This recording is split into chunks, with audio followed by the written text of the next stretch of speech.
श्रोताओं नमस्कार। मैं विशाल कुमार आपके अपने हिंदी भाषा और साहित्य नामक यूट्यूब चैनल में आपके समक्ष पुनः प्रस्तुत हूँ और आज मैं उपस्थित हुआ हूँ एक बहुत ही वरिष्ठ और महान साहित्यकार धर्मवीर भारती का जीवन परिचय और उनका साहित्यिक परिचय लेकर।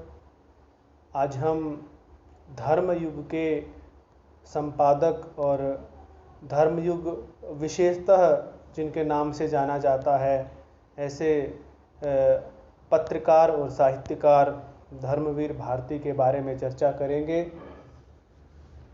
तो धर्मवीर भारती जी का जन्म 25 दिसंबर सन 1926 को इलाहाबाद में अतरसुईया नामक मोहल्ले में हुआ था।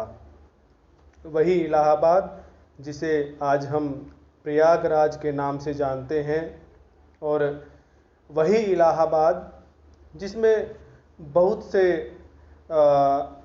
कवि और साहित्यकार रहे हैं और वहाँ गोष्ठियाँ होती रही हैं। वही इलाहाबाद जिसका एक वातावरण उस समय बड़ा ही साहित्यिक वातावरण माना जाता था।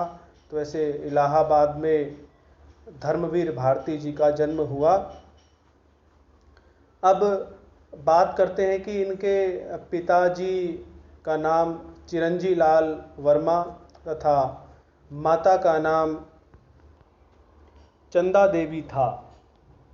इनके पिता सरकारी नौकरी करते थे, लेकिन क्योंकि उस समय स्वतंत्रता आंदोलन का समय था और गांधी जी जो स्वतंत्रता आंदोलन का नेतृत्व कर रहे थे, तो उनसे प्रेरित होकर बहुत से युवा या जो अन्य आयु वर्ग के लोग भी थे, वो सब भी उनके आंदोलन में सम्मिलित हो रहे थे। तो धर्मवीर भारती जी के पिता चिरंजी लाल वर्मा भी उस आंदोलन से प्रभावित हुए और उन्होंने 1932 में अपने पद से त्यागपत्र दे दिया। सरकारी जो नौकरी थी उन्होंने छोड़ दी, और सरकारी नौकरी छोड़ने का दुष्परिणाम यह हुआ कि उनके परिवार को बड़ी ही गरीबी का और बड़े ही दुर्दशा के दिनों का सामना करना पड़ा।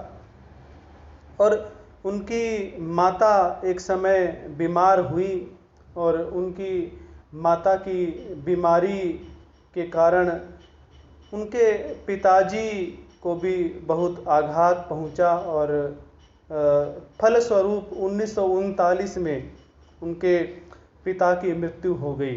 अब आप देखिए कि उस समय धर्मवीर भारती केवल 13 वर्ष की आयु के थे, और 13 वर्ष की आयु में ही उनको यह कष्ट भी झेलना पड़ा कि उनके सिर से पिता का साया उठ गया। तो ये जो पिता की मृत्यु थी, ये उनके लिए बड़ी ही संवेदना और या यूँ कहें कि जिम्मेदारी और परिश्रम को लेकर आई। इन घटनाओं से कोई भी व्यक्ति संवेदनशील हो ही जाता है, चिंतनशील हो ही जाता है, या परिश्रमी और अध्यवसायी हो ही जाता है। भारती जी के साथ भी ऐसा ही हुआ। इसके बाद यदि बात करें तो जो इलाहाबाद का ही DAV हाई स्कूल है, उसमें उन्होंने अपनी प्रारंभिक परीक्षा पास की।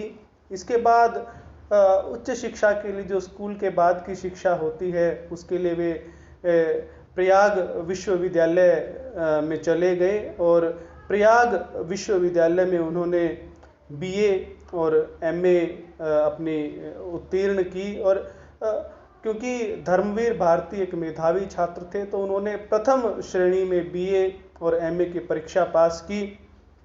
और आप ये ध्यान रखें कि उस समय प्रथम श्रेणी में किसी भी परीक्षा को पास करना अपने आप में एक बहुत उत्कृष्ट बात होती थी। और उसके बाद उन्होंने PhD में प्रवेश किया और PhD उन्होंने श्री धीरेन्द्र वर्मा जी के निर्देशन में सिद्ध साहित्य पर पीएचडी की। इसके बाद उन्होंने, जैसे वो बीए और एमए में अध्ययनरत थे, उसी समय उन्होंने अपने अध्ययन का जो खर्चा था वो स्वयं ही उठाया।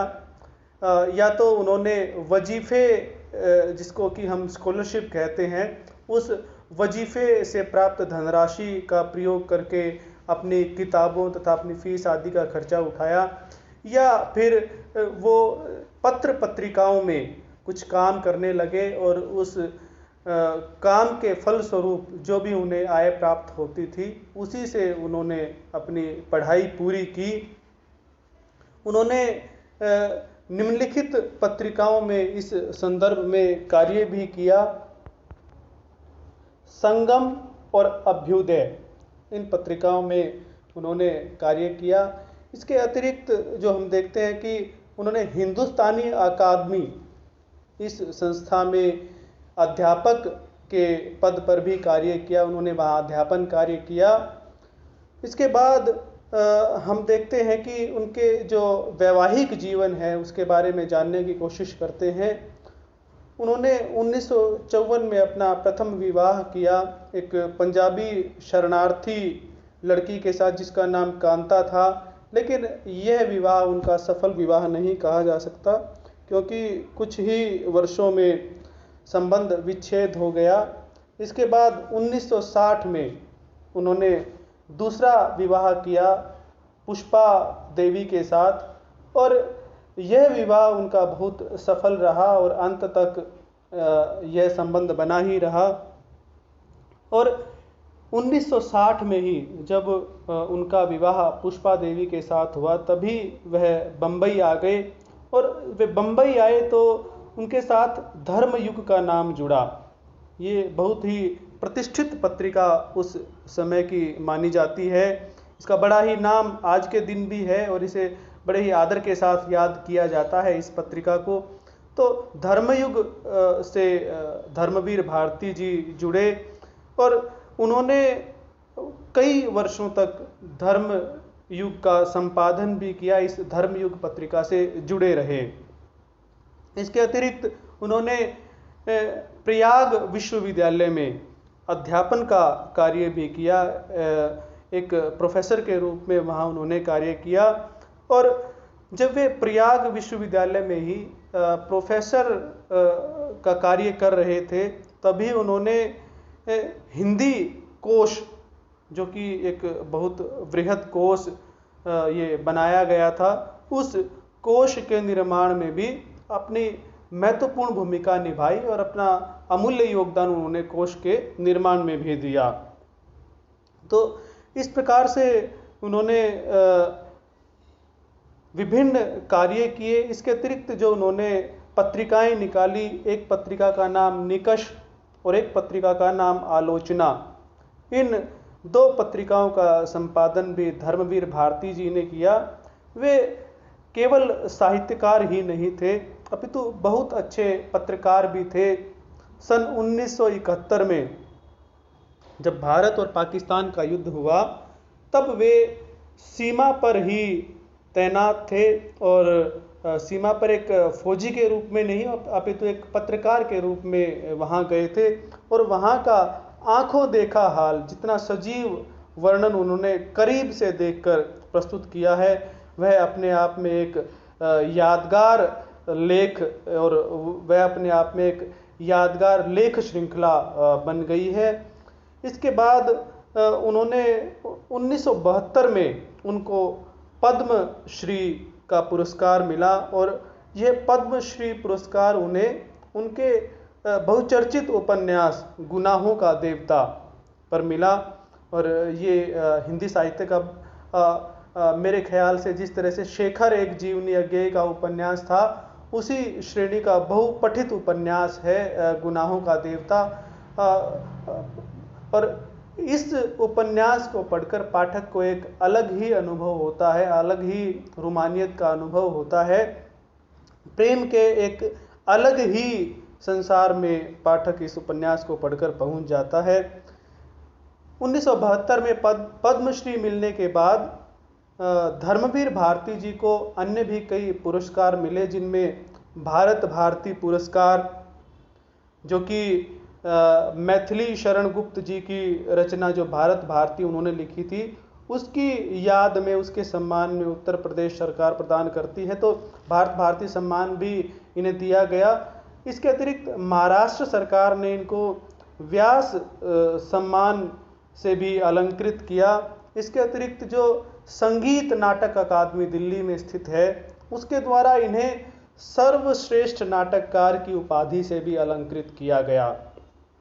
यदि आप देखेंगे कि भारती जी का एक अत्यंत प्रसिद्ध गीति नाट्य है जिसका नाम है अंधा युग, और उस अंधा युग नामक नाटक का मंचन जितने बड़े बड़े निर्देशकों ने किया है, जितने बड़े बड़े नाटक के निर्देशकों ने किया है, उनका निर्देशन इस बात की तरफ संकेत करता है कि इस नाटक में मंच अभिनय के कितने गुण विद्यमान हैं। तो ये एक श्रेष्ठ नाटक भारती जी के द्वारा लिखा गया और इसलिए इन्हें संगीत नाटक अकादमी ने सर्वश्रेष्ठ नाटककार के रूप में भी पुरस्कृत किया। इसके बाद हम देखते हैं कि सन 1999 में जो एक युवा कहानीकार हैं उदय शंकर, उन्होंने उनके निर्देशन में, या ये कहें कि उनकी अध्यक्षता में, जो साहित्य अकादमी दिल्ली के द्वारा उनके ऊपर एक वृत्त चित्र का निर्माण किया गया, जिसे आप डॉक्यूमेंट्री कहते हैं, कि उनके जीवन और उनके साहित्य से संबंधित एक लघु फिल्म या वृत्त चित्र या कहें कि डॉक्यूमेंट्री का भी निर्माण हुआ है, जिसे आप YouTube आदि माध्यमों से आसानी से देख सकते हैं और आपको भारती जी को और अच्छे से समझने के लिए उसे देखना चाहिए। इसके अतिरिक्त हम और यदि उनके कार्यों की बात करें तो उन्होंने पत्रकार के रूप में कार्य करते हुए बहुत से देशों की यात्राएं की और उन यात्राओं से जो भी अनुभव उन्होंने ग्रहण किए, उन अनुभवों को भी उन्होंने या तो अपने संपादक के रूप में कार्य करते हुए धर्मयुग में उनको प्रकाशित किया, या फिर उन्हें एक पुस्तकाकार रूप में भी उनके द्वारा प्रकाशित किया गया। तो इस प्रकार से उन्होंने अपनी यात्रा के अनुभवों को भी बड़े ही सजीव रूप में प्रस्तुत किया और अपने पत्रकार के रूप में कार्य करते हुए उन्होंने जन सामान्य से जुड़े हुए विषयों का खूब लेखन किया और जन सामान्य की आवाज़ को भी अपने लेखन के माध्यम से उन्होंने उठाया और जन सामान्य की आवाज़ के रूप में भी वो उभर कर सामने आए। 4 सितंबर सन 1997 को धर्मवीर भारती जी का देहांत हो गया। वे बीमार तो लगभग पिछले 10 वर्ष से उन्हें एक हृदयाघात हुआ था, उसके बाद से उनका स्वास्थ्य इतना ठीक नहीं था। तो 1997 में 4 सितंबर को जैसा कि वो चाहते थे कि वो बड़ी ही शांति से और इस संसार को छोड़ें, तो रात को सोते सोते ही उनकी मृत्यु हो गई। अब इसके बाद हम उनकी प्रमुख रचनाओं की चर्चा कर लेते हैं कि उनकी ऐसी कौन कौन सी प्रमुख रचनाएं हैं जिन्हें पढ़ना भी चाहिए और जिनका हमेशा जिक्र भी किया जाता है। कोई भी साहित्यिक चर्चा हो या साहित्य की कोई भी बात हो तो इन रचनाओं के बारे में जरूर कहा जाता है। सर्वप्रथम उनकी काव्य रचनाओं के बारे में जानते हैं। उनकी 4 प्रमुख काव्य संग्रह हैं, जिनमें पहला नाम मैं कनुप्रिया इस रचना का लेना चाहूँगा, जो कि राधा के मन में कृष्ण के प्रति क्या भाव हैं, कृष्ण के जाने के बाद, मथुरा जाने के बाद राधा के मन में कृष्ण के प्रति क्या भाव हैं, उन भावों को लेकर बड़े ही आधुनिक तरीके से ये रचना लिखी गई है। कृष्ण के प्रति राधा के प्रेम का वर्णन बहुत सारे कवियों ने किया है, जिनमें हरिओध जी, सूरदास जी, रीतिकाल के अन्य कवि भी उसमें सम्मिलित हैं, जगन्नाथ दास रत्नाकर, बहुत से लोगों ने किया है।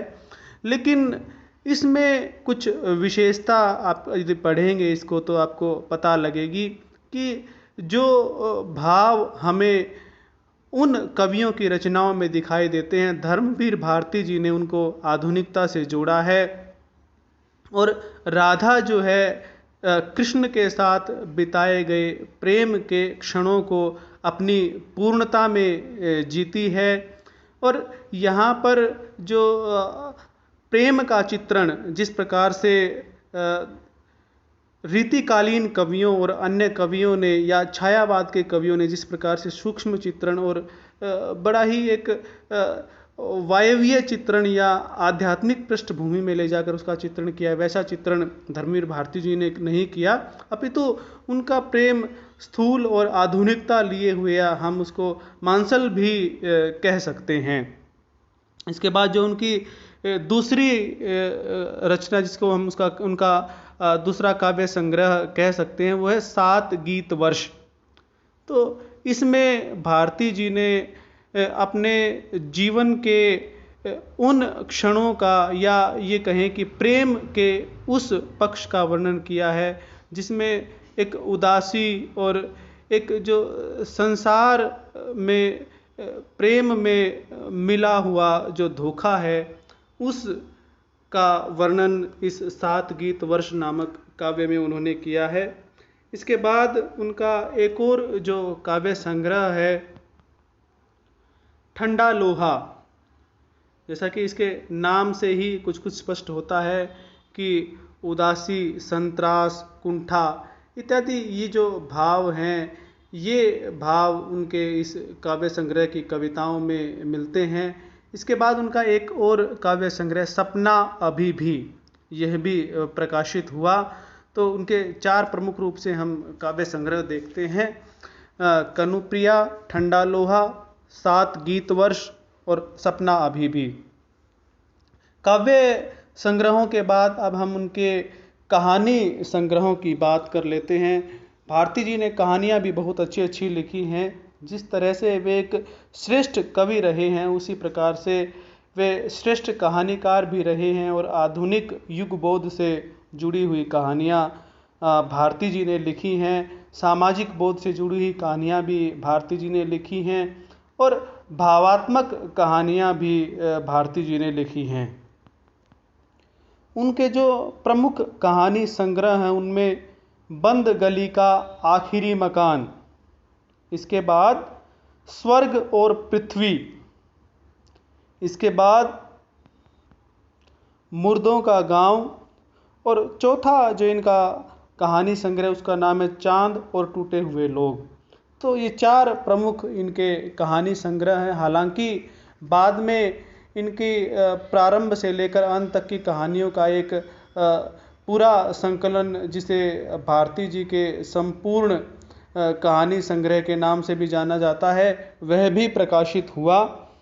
कहानी संग्रह के बाद अब हम इनके उपन्यासों की चर्चा कर लेते हैं।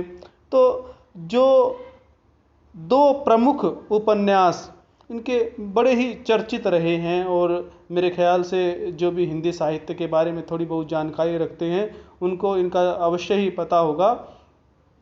एक उपन्यास का नाम है गुनाहों का देवता और दूसरे उपन्यास का नाम है सूरज का 7वां घोड़ा। मैंने गुनाहों का देवता इस उपन्यास के बारे में तो बताया ही था कि इस पर उन्हें पद्म श्री का पुरस्कार भी मिला था। इसके बाद जो उनका दूसरा उपन्यास सूरज का 7वां घोड़ा, ये भी बहुत ही प्रसिद्ध उपन्यास रहा है। इसमें इन्होंने उपन्यास के शिल्प से संबंधित एक अलग ही प्रयोग किया है और इस उपन्यास पर इसी नाम से यानी सूरज का 7वां घोड़ा इसी नाम से प्रसिद्ध जो फिल्म निर्देशक हैं श्याम बेनेगल, उन्होंने 1992 में एक फिल्म भी बनाई। और यदि आप चाहें तो उसे बहुत से माध्यमों से, यूट्यूब इत्यादि के माध्यम से उस फिल्म को देख भी सकते हैं और उससे पता लग सकता है कि इसमें किस प्रकार का नया प्रयोग भारती जी ने किया है।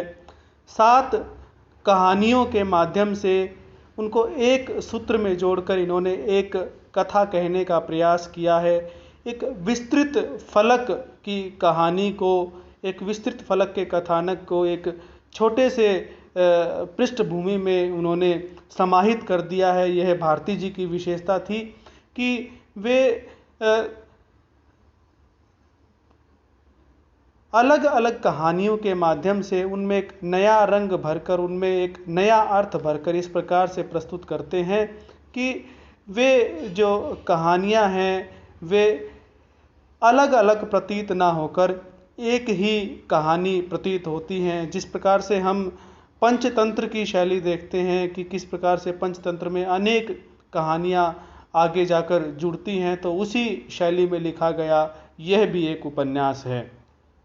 इसके बाद हम उनके गीति नाट्य के बारे में चर्चा करते हैं, जो कि बहुत ही प्रसिद्ध रहा है। अंधा युग उनके गीति नाट्य का नाम है और यह महाभारत की कथा से उद्धृत है, महाभारत की कथा से संबंधित है और महाभारत की पूरी कथा से संबंधित ना होकर महाभारत के युद्ध का जो 18वां दिन था, जिस दिन युद्ध समाप्ति के दिन माना जाता है कि 18वें दिन महाभारत का युद्ध समाप्त हुआ, तो उस दिन से लेकर इसमें तब तक की कथा सम्मिलित है जब श्री कृष्ण प्रभास तीर्थ में स्वधाम को जाते हैं। यानी कि श्री कृष्ण ने प्रभास तीर्थ में अपने इस लौकिक शरीर को छोड़ा था और वे वापिस अपने धाम में चले गए थे, तो तब तक की कथा इसमें वर्णित है। लेकिन इसकी जो एक अन्यतम विशेषता यह है कि इस नाटक में उन्होंने भले ही पौराणिक पात्र, पौराणिक कथा का वर्णन किया है, लेकिन आधुनिक संदर्भों से इसको जोड़ा है और इसको एक नया अर्थ, इस कथा को एक नया अर्थ भारती जी ने दिया है। जितनी भी आपने अभी तक महाभारत के बारे में जितना भी साहित्य पढ़ा होगा, उस सब से अलग संदर्भ में आप इस अंधा युग को पढ़ेंगे तो आपको इसके नए ही अर्थ आपके सामने प्रस्तुत होंगे। और यही कारण था कि यही नाटक, जिसको हमने अंधा युग नाम से जाना, यही नाटक इतना प्रसिद्ध हुआ कि बहुत से नाटक निर्देशकों जैसे कि इब्राहिम अलकाजी, M.K. रैना, ऐसे ऐसे महान नाटककारों ने जो नाटक के निर्देशक रहे हैं, उन्होंने इस नाटक का मंचन कराया और बड़ी सफलतापूर्वक मंचन कराया। और इस नाटक की विशेषता यह भी रही है कि इसमें जो नाटक का निर्देशक है उसको इतना अवकाश जरूर रहता है कि वह अपने अनुसार इस नाटक को एक नया अर्थ प्रदान कर सकता है, रंगमंच में परिवर्तन करके या इसके मंचन में परिवर्तन करके वह इसको एक नया अर्थ देते रहे हैं। और निरंतर यह नाटक रंगमंच का पसंदीदा नाटक बनता रहा है और इसी के लिए उन्हें संगीत नाटक अकादमी द्वारा सर्वश्रेष्ठ नाटककार का सम्मान भी मिला था। भारती जी ने कहानी, काव्य और उपन्यास और नाटक के अलावा निबंध भी लिखे और इनके 2 निबंध संग्रह बड़े ही चर्चित रहे हैं।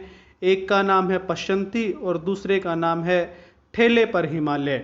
तो दोनों ही इनके जो व्यक्तिगत अनुभव हैं और इनकी जिस प्रकार की भाषा शैली रही है, उस सरस और सरल और प्रांजल भाषा शैली के माध्यम से जब पाठकों के सामने प्रस्तुत होते हैं तो पाठक आद्यंत उनको पढ़ जाता है और वह इन निबंधों के साथ ही अपनी भावनाओं में भी बह जाता है। और इतने रोचक निबंध और इतने लालित्यपूर्ण, इतने विचारपूर्ण ये निबंध हैं कि ये निबंध भी बहुत ही अधिक प्रसिद्ध हुए। इसके अलावा उन्होंने साहित्य की आलोचना से संबंधित पुस्तकें भी लिखी। उनमें इनकी प्रमुख पुस्तक है एक प्रगतिवाद, एक आलोचना। प्रगतिवाद के ऊपर इन्होंने समीक्षा प्रस्तुत की है। इसके अतिरिक्त मानव मूल्य और साहित्य कि साहित्य का मानव के मूल्यों को स्थापित करने में क्या योगदान है, मूल्य और साहित्य का आपस में क्या अंतर संबंध है, इन सभी विषयों पर लेकर उन्होंने गहन चर्चा करते हुए इस प्रकार के आलोचनात्मक ग्रंथों की रचना भी की है।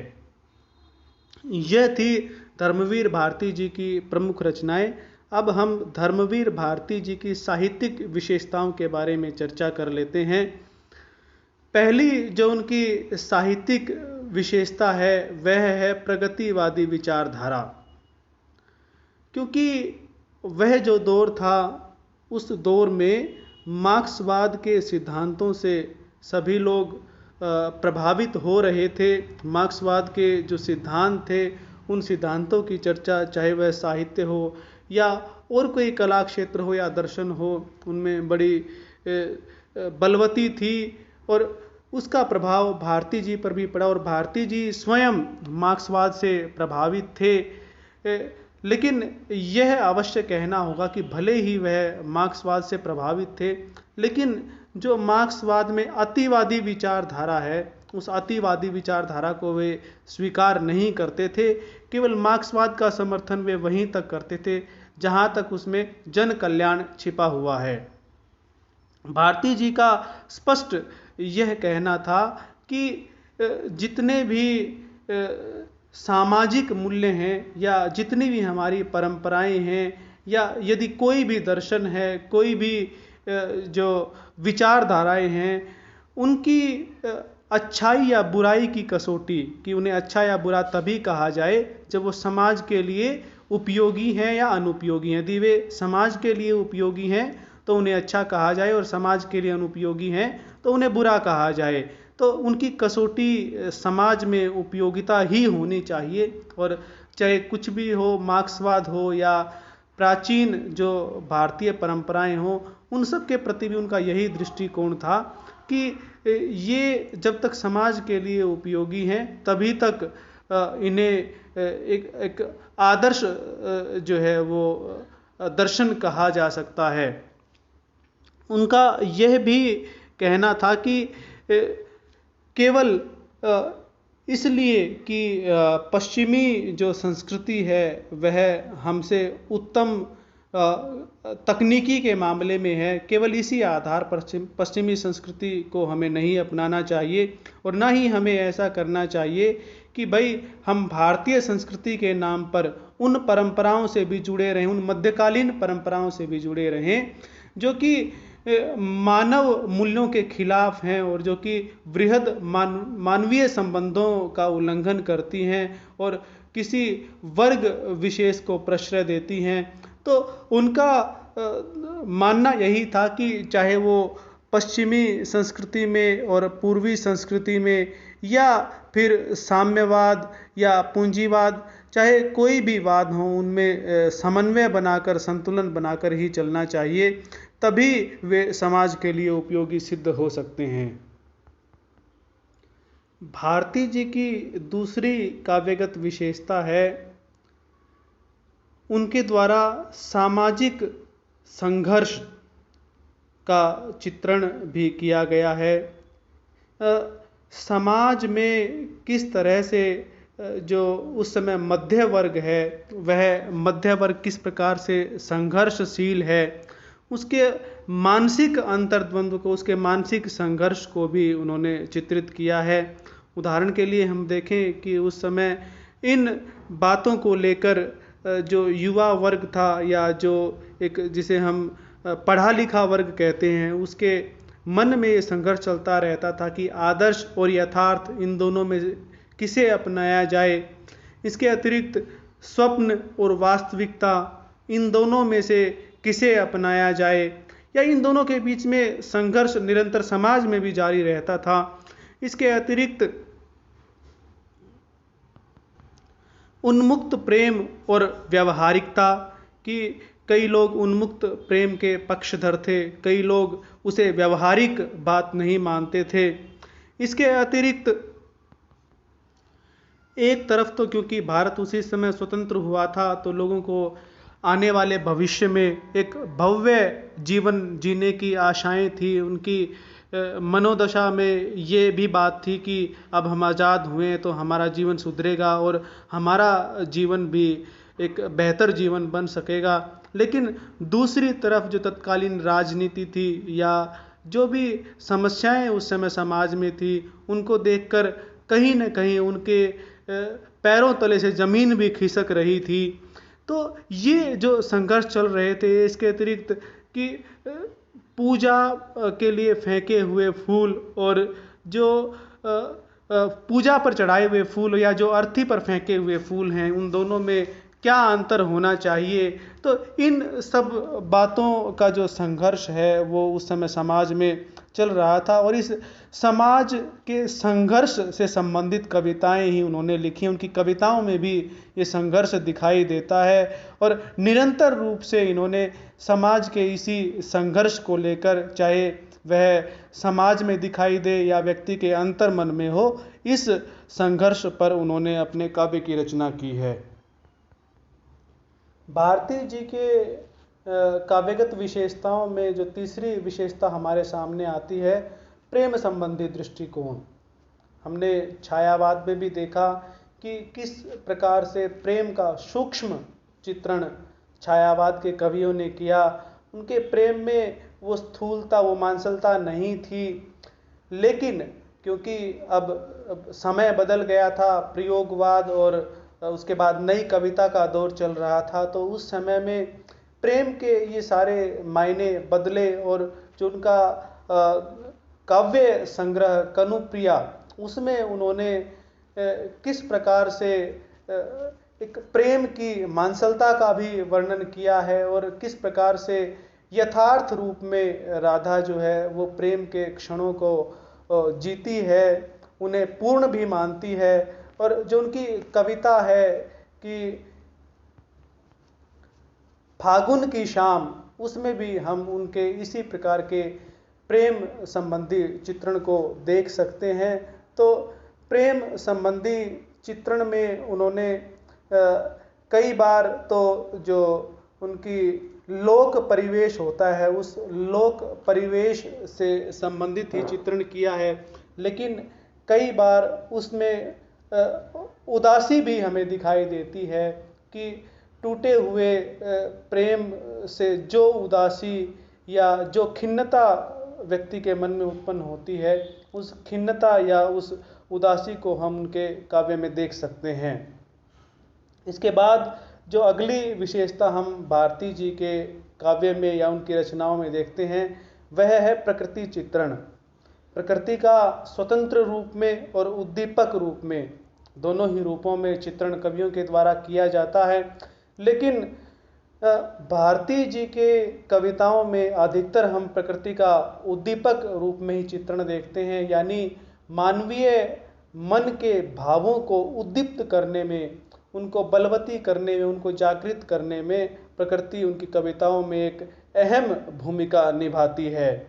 तो इसके अतिरिक्त जो भारती जी की हम अन्य एक काव्यगत विशेषता देखते हैं, वह है मानवीय मूल्यों का चित्रण। यदि आप उनके गीति नाट्य अंधा युग में देखेंगे तो अंधा युग में उन्होंने दिखाया है कि किस प्रकार से मानवीय मूल्यों का ह्रास हो रहा है, किस प्रकार से मानवीय मूल्य नष्ट होते जा रहे हैं। और युद्ध के बाद की ऐसी विभत्स और ऐसी भयानक स्थितियों का उन्होंने उस नाटक में वर्णन किया है, जिन्हें देखकर ये पता चलता है कि किस प्रकार से मूल्यों का ह्रास हो रहा था और किस प्रकार से निरंतर मानवीय मूल्य ताक पर रखे जा रहे थे।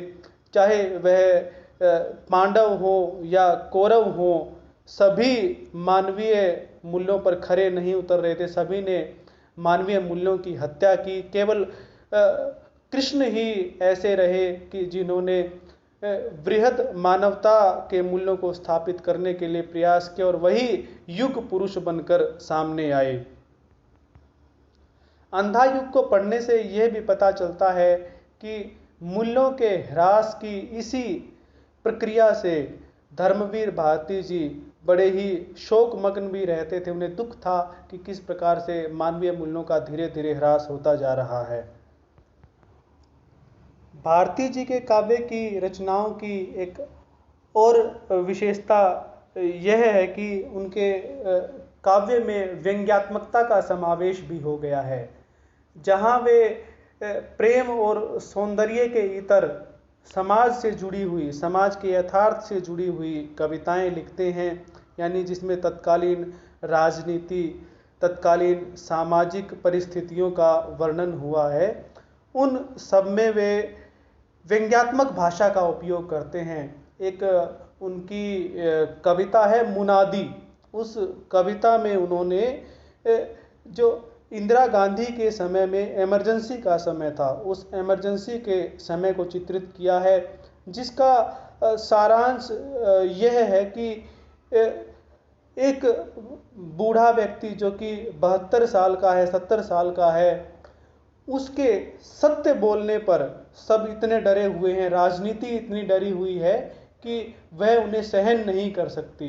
तो इस प्रकार के यथार्थ का चित्रण करने के लिए उन्होंने बड़ी व्यंग्यात्मक भाषा का प्रयोग किया है। तो इस प्रकार से उन्होंने सामाजिक यथार्थ को और जो राजनीति के भीतर विद्रूपताएं उत्पन्न हो गई थी, उन सब को उकेरने के लिए व्यंग्यात्मक भाषा का प्रयोग किया है। भारती जी के रचनाओं की एक अन्य विशेषता यह भी है कि मिथकों का आधुनिक संदर्भों में प्रयोग, कि वे पौराणिक मान्यताएं जो कभी से चली आ रही हैं उन्हें मिथक कहा जाता है, और उन मिथकों को एक नया अर्थ देते हुए उन्होंने नए संदर्भों में उसका प्रयोग किया। जैसा कि हमने अंधा युग के बारे में चर्चा की थी कि उसमें महाभारत का जो प्रसंग है उस मिथक का प्रयोग आधुनिक संदर्भ में किया है। द्वितीय विश्व युद्ध तभी हुआ था, और द्वितीय विश्व युद्ध के बाद जो समस्याएं और जो विभीषिका उत्पन्न हुई थी, उस विभीषिका से उन्होंने उस महाभारत के युद्ध को जोड़ दिया। और केवल उसी से नहीं, आगे भी जब भी युद्ध होता है तो अंधा युग पुनः सार्थक हो उठता है। तो यह भी उनकी विशेषता रही है कि जो पौराणिक मिथक हैं, जो पुराने मिथक हैं, उन मिथकों का वे नए संदर्भों में प्रयोग करते हैं। इसके बाद अब हम उनकी भाषा शैली की बात कर लेते हैं। जहाँ तक धर्मवीर भारती जी की भाषा का प्रश्न है, उनकी भाषा परिनिष्ठित खड़ी बोली है, या ये जो कहें कि उनकी भाषा परिष्कृत खड़ी बोली है। उसमें तत्सम, तद्भव, देशज, विदेशज सभी तरह के शब्दों का प्रयोग हुआ है, और साथ ही मुहावरे और लोकोक्तियों का भी, जो उस समय समाज में प्रचलित मुहावरे और लोकोक्तियां हैं, उनका भी प्रयोग हुआ है। साथ ही जो भाषा बिंब और शब्द बिंब, जिन्हें कि हम बिंब को हम इस प्रकार से परिभाषित कर सकते हैं कि इंद्रियों के अनुभवों को जब शब्दों के द्वारा प्रस्तुत किया जाता है तो उन्हें बिंब कहते हैं। तो ऐसे ही भाषा बिंब और शब्द बिंबों का उन्होंने अपनी रचनाओं में प्रयोग किया है। और नई कविता और प्रयोगवाद के जो कवि हैं, उन सबकी ही यह विशेषता रही है प्रतीकात्मकता। तो प्रतीकात्मकता भी हमें, जिस प्रकार से अज्ञेय की कविताओं में प्रतीकात्मकता देखने को मिलती थी, भारती जी की कविताओं में भी प्रतीकात्मकता देखने को मिलती है। मिथकों का प्रयोग उन्होंने किया है, और नई कविता और प्रयोगवाद की ही कविता की एक अन्यतम विशेषता, जिसको हम मुक्तक छंद के रूप में जानते हैं, तो उसी मुक्तक छंद में उन्होंने कविताओं की रचना की है। और चाहे उनकी कविता सरल भावों से युक्त हो या गहन भावों से युक्त हो, कभी भी ऐसा नहीं लगता है कि पाठक उससे ऊब जाए या पाठक की समझ से परे वह कविता हो। ऐसा कभी भी नहीं है। वह पाठक के मनोभावों को भी साथ लेकर चलती है, अर्थात कविता भी पाठक को अपने साथ लिए चलती है। पाठक उसके साथ एक तारतम्य बना सकता है। इस प्रकार की कविताएं भारती जी ने लिखी हैं। यदि हम उनकी शैली की बात करें तो वर्णनात्मक शैली, व्यंग्यात्मक शैली, इसके अतिरिक्त शब्द चित्रात्मक शैली, भावात्मक शैली, और साथ ही व्यंग्य और आलोचनात्मक शैली, इन सभी प्रकार की शैलियों को भारती जी की रचनाओं में देखा जा सकता है। तो आप यदि भारती जी को और अच्छी तरह से जानना चाहें तो आप उनके 2 उपन्यासों सूरज का सातवां घोड़ा, गुनाहों का देवता, इनको बड़ी आसानी से पढ़ सकते हैं। ये बहुत जगह उपलब्ध भी हैं। इसके अतिरिक्त उनकी कनुप्रिया और ठंडा लोहा इत्यादि जो प्रसिद्ध कविताएं रही हैं, उन कविताओं को भी पढ़ें। तो इस तरह से हमने धर्मवीर भारती जी, जिनके बारे में कहने के लिए बहुत कुछ हो सकता है, तो उनके बारे में थोड़ा बहुत जानने की कोशिश की है। धन्यवाद।